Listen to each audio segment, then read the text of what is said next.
Hello everybody and welcome back to my channel. So happy new year. I hope everybody is having a great start to the year. I know I haven't really filmed anything yet, but I have a good reason. So at the end of last year, my parents decided to take the door out of my room that led to the bathroom, which we never used.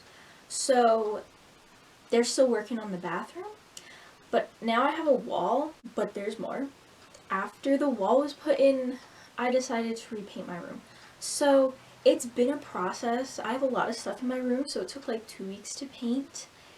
And yeah, that's what's been going on. So I'm really hoping to get more into filming though, now that everything's fine. So this is the first video, and today's video is going to be my top 10 favorite books of 2020. Now, before we get into the video, I just want to say that these books are all ones that I've read for the first time last year. Like, none of these are rereads, because obviously if I'm rereading a book, then it's kind of one of my favorites. So, none of these are going to be rereads, and not all of them came out last year. So these are just books I had that I decided to read. So without further ado, let's get on with the video. So I'm going to be counting down from 10 to 1, 10 being my least favorite of my favorite books. So technically I still love this book a lot, but as we get closer to the front, then it'll be like more of my favorite. I try to explain this every year and it still does not sound good. And I just remembered that I wanted to tell you guys like my stats for the reading year, because I'm not going to be doing a video where I tell you every single book I read, because that's just way too much time and it stresses me out a lot. So I'm just going to tell you the stats now, because I don't think I've ever done this before. But here they are. So I read 35,317 pages and 75 books in total. Now that might not seem like a lot because my goal was 90, but I'm going to be doing a video that explains like why I haven't been reading as much as usual. Now, the shortest book I read was How the King of Elfhame Learned to Hate Stories by Holly Black, which was 200 pages. And then the longest book I read was Harry Potter and the Order of the Phoenix, which was 870 pages. And then my average book length was 470 pages. Most popular was Harry Potter and the Sorcerer's Stone, and then the least popular was Wendy Darling Volume 2 C's. My average rating for the year was 4.8.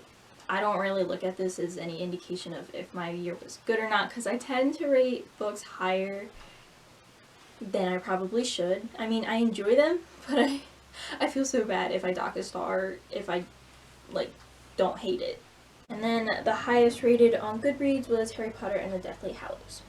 So, that is my reading year stats. Now, let's get on to the books. So coming in at number 10, we have The Book Thief by Marcus Zusak. Now, as you guys know, if you've been watching my channel for a long time, I've been meaning to read this book for so long. It's taken me years to finally pick up this book, and I'm so glad I did. So it's about, like, pretty much a German town and this German girl during World War II or / the Holocaust, I think. So it's like the German perspective, but a child is like the main character and Death is telling the story. So it's really interesting, and it's kind of slow paced, which is why it's at the lower end on my list, because it's not like my top favorite of the year, but I still think it's an incredible book that should be read. So like I was saying, not much happens, but it's so like poignant, I guess, and an important tale to read, because like you can see the German side of it. I think it's important to learn about the enemy side and see that not everybody agreed with what they were doing, which is kind of in the case of Liesel and her adopted parents and stuff. And at the end of the book, because obviously I knew it was going to be sad, I knew I was going to cry, because I cry with books pretty easily, like not too easily, but it doesn't take a lot to get me going. When I got to the end of this, I literally cried for the last 50 pages or so. I forget where it started. And then after that, I continued to cry for like another 30 minutes. It was devastating, but if a book can make me cry that hard, that means it's really good. Number 9 on my list is Lovely War by Julie Berry. Now, I had heard amazing things about this book, and I was really excited to pick it up because it's basically a story told by the gods about World War I set in World War II. So the gods part takes place in World War II. So one of the gods, Aphrodite, is telling the story about World War I. No, it's a little bit confusing too. But it's basically, she's telling a love story to prove something to Ares, and I think it's Hephaestus. I think that's her husband. And the story mainly focuses on what happened in World War I. So if you're not like a huge fan of Greek mythology or anything like that, the book literally barely focuses on that. It's just more about the two love stories, and it's so good. The chapters are extremely short too, so I was flying through this. And this book made me cry again, but not as hard as the book Thief. Anyway, I just really love this book so much. I highly recommend if you need to get into like historical fiction or something. Really easy to read and get through quickly. Number 8 is Warcross by Marie Lu. I really enjoyed this book. I was not expecting to like it this much because it's like sci-fi dystopian-ish, and like I definitely prefer fantasy and historical fiction, but this blew my mind. I was so captivated when I read it. So it's set in like obviously the future where there's a ton of virtual reality games, and the main character glitches herself into like the big, almost like Olympic type game, and everybody sees her when she's not usually seen. And when she thinks she's going to be like arrested, the owner of the games actually called her up and asked her to come help him figure out who is trying to like infiltrate / take down his game. And it's really fast paced. I loved it a lot. I can't wait to read the second one, although I've heard the second one is not as good as the first one. It's kind of sad that it's like that, but I mean, I guess I can form my own opinion. So still excited to read the next one. Next, I have A Heart So Fierce and Broken by Bridget Kemmerer. This is the second book following A Curse So Dark and Lonely, which was my second favorite book last year, 2 years ago at this point. And I really enjoyed this one a lot as well. This one follows like more of a side character in the first book, so it's not really the main characters in the first book, but these characters are just as interesting, and I can't wait for the third one. I don't want to say too much about this one, but the first one is like a Beauty and the Beast retelling, and basically the girl Harper, she's like transported to a magical world, and obviously the prince is under spell. And I'm not a huge fan of Beauty and the Beast retellings, but this one is really good, so I highly recommend checking it out if you're interested. After that, I have a 3-way tie, and those books are the Land of Stories books 4, 5, and 6. I literally cannot tell you which one out of these is my favorite. I loved all of them so much. I think these last 3 books were definitely a good conclusion to the series, and I just love them so much. They are so near and dear to my heart. Like, I have not felt like such a deep connection to characters like this in a long time with the middle grade. They're just so good. So the 4th one is Beyond the Kingdoms, the 5th one is An Author's Odyssey, and the 6th one is Worlds Collide, all by Chris Colfer. So they're basically a book series about the characters from fairy tales we all know and love, like Cinderella, Snow White, the Prince Charming character, and Mother Goose, Goldilocks, Jack and Beanstalk, all those characters, and they all live in this world. I don't know if the world has a name. I think it's just like the fairy tale world. They follow, the 2 main characters are Connor and Alex Bailey. They're twins. One day they find a book and are magically transported into the book, which sends them to the fairy tale world.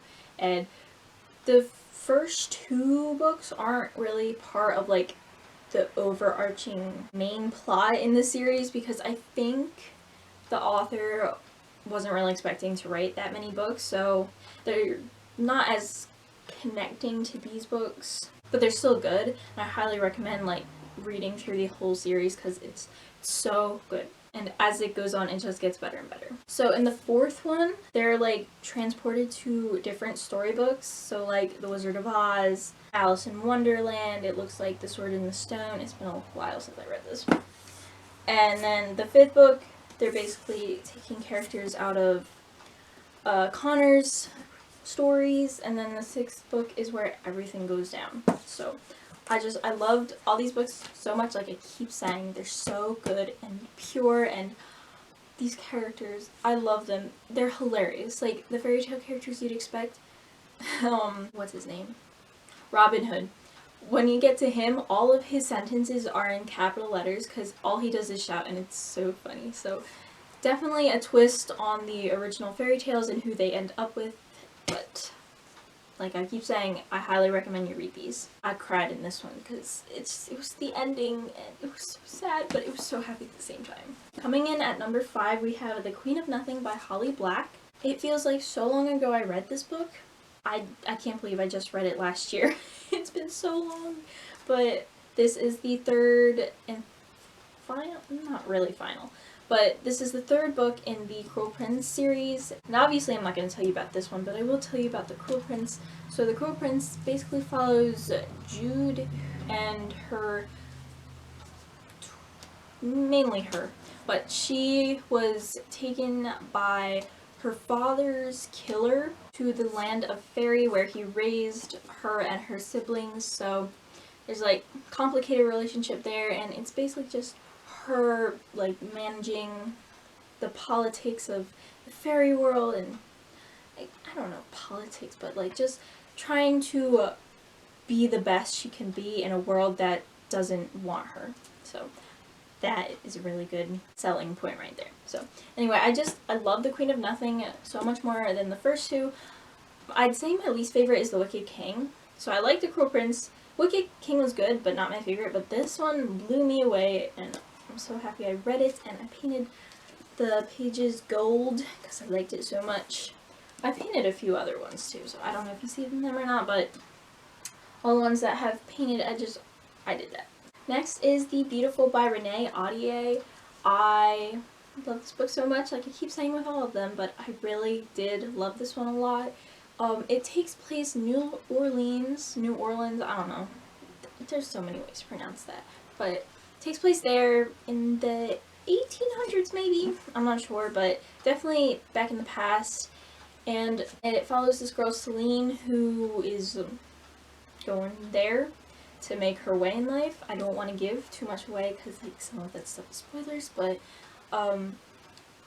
while she's there, you figure out there are like murders going on, and somebody has to figure out who it is. So it's like a historical fiction mystery thriller fantasy. Yeah.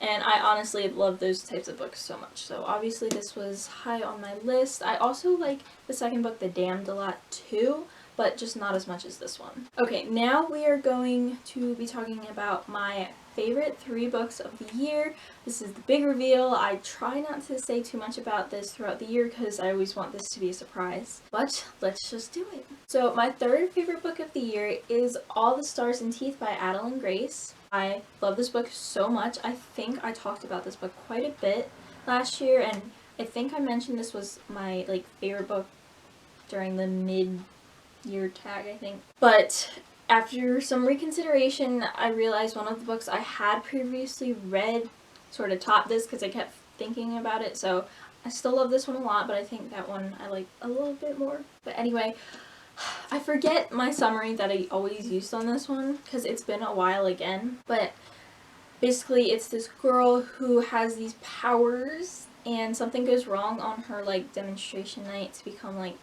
the princess or the heir, I forget. And she has to flee with a pirate, and they come across a few others on the way, and they just figure out something is not as it seems in their kingdom or in their world. I remember loving it so much. I'm gonna have to reread it before the next book comes out because I'm really excited about that one too. My second favorite book of the year is House of Earth and Blood by Sarah J. Maas.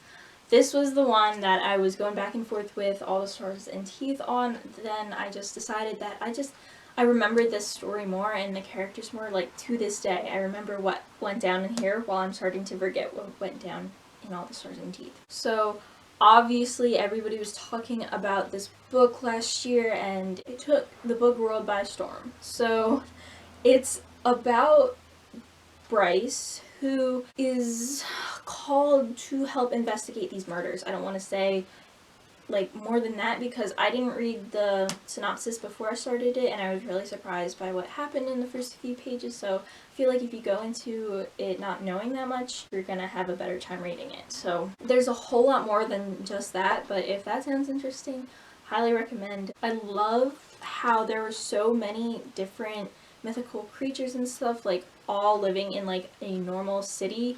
Like there were phones and salons and stuff like that, so I thought that was really creative. And I really love the otters in here too. If you've read this, you know what I'm talking about. And then finally, my favorite book of the year is Kingdom of the Wicked by Carrie Maniscalco. Now, this book I've been anticipating since the day I heard it was coming out, and it came out on my birthday and I got it on my birthday. So this book already has a ton of great memories with it, and then I read it on like Halloween because we didn't go out because COVID, but I remember reading this like all night and it was so good. I love Carrie Maniscalco's Stalking Jack the Ripper series, and anything else by her I know I'm gonna love. So this basically follows a girl, Amelia, and she is a witch. I'm pretty sure this book takes place in Italy back in the day as well, so it's like another historical fantasy murder mystery. And because there are murders that go on in here, and Amelia is thrown at the forefront of trying to figure out who it is and what's going on, and she happens to meet a prince of hell named Wrath, who I am in love with. I just love this book so much, and I highly recommend you read it and enjoy it just as much as I did because it's so good. And I'm not even sure what really happened at the end. I'm still a little confused, so I want to reread it before the next one comes out, which I think is this year. I hope it's this year. And I'm really excited because in my eyes, Carrie Maniscalco can do no wrong. So those are my top 10 books of 2020. I hope you guys enjoyed this video because I always love talking about my favorite books, and I hope you guys get some good recommendations from these as well, if we have similar tastes. So that is all for today. I hope you guys enjoyed it. Thanks for watching, and I'll see you guys next time. Bye!